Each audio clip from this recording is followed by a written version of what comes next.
Kita bersama membaca dan mendengar bahwa kita tidak hanya berkutat pada kepentingan sendiri, tapi kita diajak untuk juga dengan rendah hati menempatkan orang-orang apa yang mereka butuhkan sebagai bagian dari hidup kita, bagian dari doa-doa kita, juga bagian dari pemurnian iman kita. Yesus pun juga mengatakan, kalaulah kalian mengadakan perjamuan, undanglah mereka yang selama ini terabaikan, tidak masuk perhitungan, sering dilupakan. Kalaulah kita juga berdoa, dan doa menjadi sebuah undangan perjamuan pesta, maka doa-doa kita pun juga akan diwarnai dengan undangan-undangan bagi mereka yang selama ini bisa jadi terlupakan. Tidak ada yang sempat mendoakan mereka, ataupun mereka tidak sama sekali menjadi perhitungan dalam doa-doa kita. Maka kita diajak untuk memulai hal yang baik. Semoga sabda hari ini boleh menguatkan kita, namun sekaligus mengundang kita untuk memberi hati, memberi perhatian, memberi dukungan kepada mereka-mereka yang sungguh membutuhkan kehadiran, sapaan, dan peneguhan kita. Segala sesuatu berasal dari Allah, tercipta olehnya dan tertuju kepadanya. Baginya kemuliaan selama-lamanya. Dalam nama Bapa dan Putra dan Roh Kudus, Tuhan bersamamu. Romo, Suster, Frater, Ibu, Bapak, Saudara dan Saudari terkasih, pagi hari ini kita kembali hadir di hadirat Tuhan untuk kembali bersyukur kepadanya atas rahmat kehidupan yang boleh kita terima pada pagi hari ini. Namun sekaligus kita kembali mohon rahmat kekuatan Allah melalui sabdanya dan juga tubuhnya yang akan kita sambut dalam Ekaristi Kudus ini. Agar kita layak dan pantas untuk menyambut sabda dan tubuhnya, mari kita terlebih dahulu menyadari akan segala dosa-dosa kita. Kita mohon rahmat pengampunan kepada Allah agar kita boleh merasakan kehadiran dan sapaan Tuhan dalam Ekaristi pada pagi hari ini. Mari kita hening sejenak. Saya mengaku kepada Allah yang Maha Kuasa dan kepada saudara sekalian bahwa saya telah berdosa dengan pikiran dan perkataan, dengan perbuatan dan kelalaian.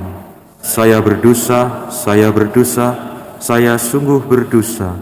Oleh sebab itu saya mohon kepada Santa Perawan Maria, kepada para malaikat dan orang kudus, dan kepada saudara sekalian, supaya mendoakan saya pada Allah Tuhan kita. Semoga Allah yang Maha Kuasa mengasihani kita, mengampuni dosa kita dan menghantar kita ke hidup yang kekal. Tuhan kasihanilah kami. Kristus kasihanilah kami. Tuhan kasihanilah kami. Marilah berdoa. Allah Bapa Maha Pengasih, dalam diri Yesus Kristus Putramu, Engkau memberi kami teladan cinta kasih sejati.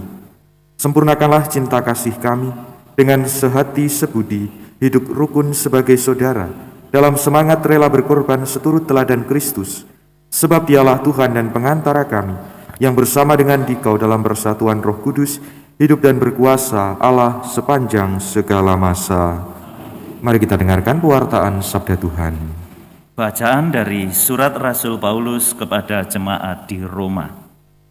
Saudara-saudara, Allah tak pernah menyesali kasih karunia dan panggilannya.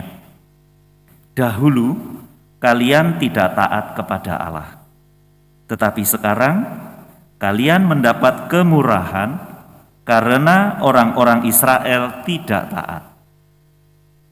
Demikian pun sekarang mereka tidak taat, supaya memperoleh kemurahan berkat kemurahan yang telah kalian peroleh.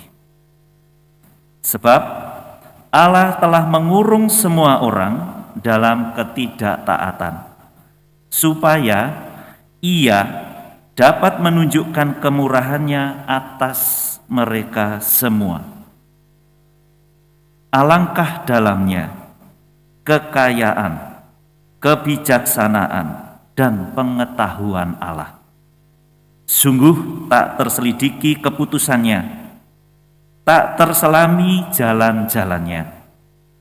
Sebab siapakah yang mengetahui pikiran Tuhan? Atau siapakah yang pernah menjadi penasihatnya? Atau siapakah yang pernah memberi Allah sesuatu sehingga Allah wajib menggantinya? Sebab segala sesuatu berasal dari Allah, ada karena Allah, dan menuju kepada Allah. Bagi Dialah kemuliaan selama-lamanya. Amin. Demikianlah sabda Tuhan.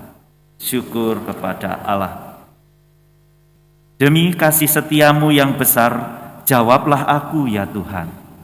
Demi kasih setiamu yang besar, jawablah aku ya Tuhan. Aku ini tertindas dan kesakitan. Keselamatan daripadamu ya Allah, kiranya melindungi aku. Aku akan memuji-muji nama Allah dengan nyanyian, mengagungkan Dia dengan lagu syukur.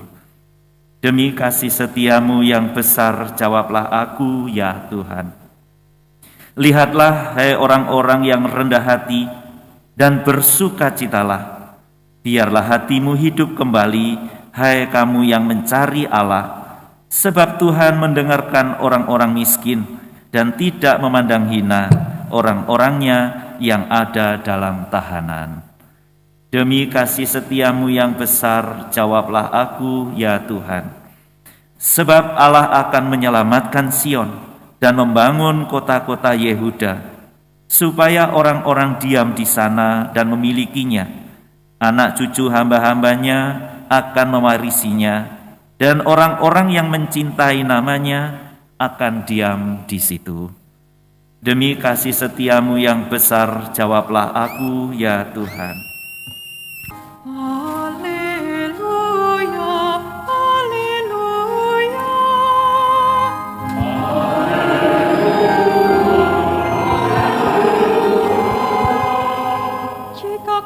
Tetap dalam firman-Ku, kalian benar-benar murid-Ku, dan kalian akan mengetahui kebenaran.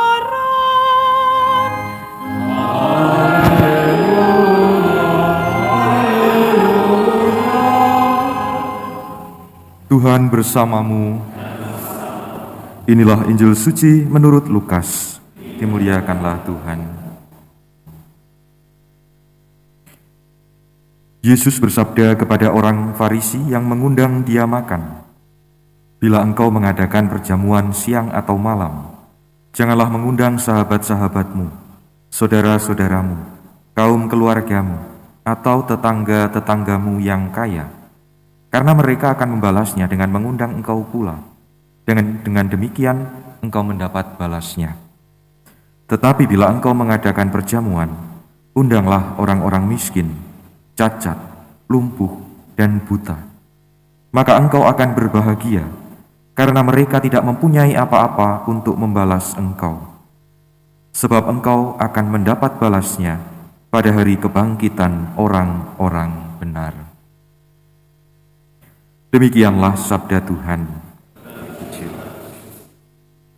Saudara dan saudari yang terkasih, hari ini tanggal 31 Oktober, ya Romo sudah tahu, sudah 1 bulan kita berada dalam bulan Oktober, bulan di mana kita memberi perhatian, penghormatan secara khusus kepada Bunda Maria. Ada di antara saudara-saudari pastinya yang dengan setia, dengan tekun berdoa rosario atau devosi kepada Maria selama bulan Oktober ini. Ada juga di antara Bapak Ibu, saudara-saudari yang mulai belajar untuk bertekun dalam doa devotif Maria ini. Atau barangkali juga ada yang mulai membiasakan, mulai mengenal doa-doa devotif.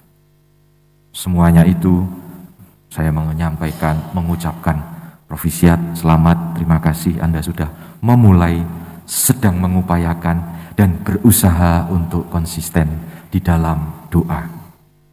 Namun ada satu hal yang bisa kita renungkan bersama dalam doa kita selama ini, atau paling tidak 1 bulan yang telah kita lalui bersama.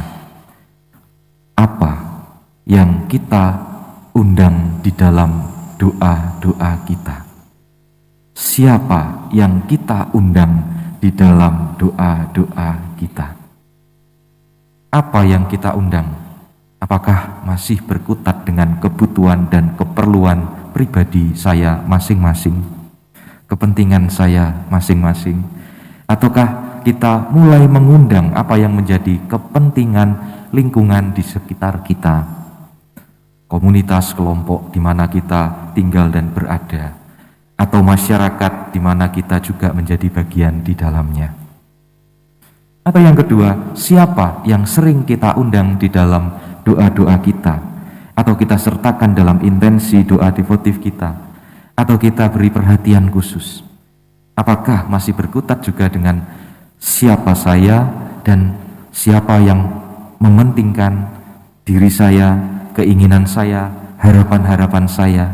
Ataukah kita mulai berani keluar untuk mengundang orang-orang lain di luar diri kita di dalam doa-doa kita, sehingga kita mulai mendoakan mereka yang sakit, mereka yang terpinggirkan, mereka yang mengalami perlakuan ketidakadilan, mereka yang meninggal karena korban bencana ataupun peristiwa tragedi apapun. Sehingga ini menjadi refleksi bagi kita di akhir ini, bahwa apa dan siapa yang kita undang, topik doa, topik intensi dalam doa kita tidak lagi hanya berkutat terus-menerus pada saya, dan saya, tetapi akhirnya kita juga berani keluar untuk mendoakan apa yang terjadi di luar diri saya, dan siapa yang kita undang ialah mereka yang juga membutuhkan doa-doa kita semua. Maka inilah sebenarnya yang menjadi warta dalam sabda hari ini. Kalaulah dalam bacaan yang pertama dalam surat Rasul Paulus kepada jemaat di Filipi, kita bersama membaca dan mendengar bahwa kita tidak hanya berkutat pada kepentingan sendiri, tapi kita diajak untuk juga dengan rendah hati menempatkan orang-orang apa yang mereka butuhkan sebagai bagian dari hidup kita, bagian dari doa-doa kita, juga bagian dari pemurnian iman kita. Yesus pun juga mengatakan, kalaulah kalian mengadakan perjamuan, undanglah mereka yang selama ini terabaikan, tidak masuk perhitungan, sering dilupakan.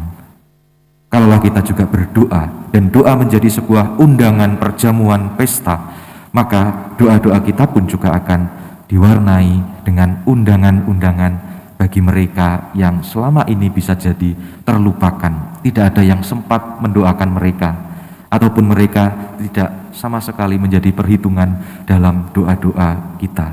Maka kita diajak untuk memulai hal yang baik. Semoga sabda hari ini boleh menguatkan kita, namun sekaligus mengundang kita untuk memberi hati, memberi perhatian, memberi dukungan kepada mereka-mereka yang sungguh membutuhkan kehadiran, sapaan, dan peneguhan kita. Tuhan memberkati. Marilah menyatakan misteri iman kita. Tuhan kami wartakan,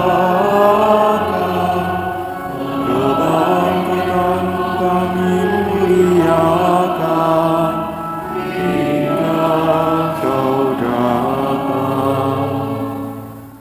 Lihatlah, hai orang-orang yang rendah hati, dan bersukacitalah, kamu yang mencari Allah, biarlah hatimu hidup kembali. Marilah berdoa.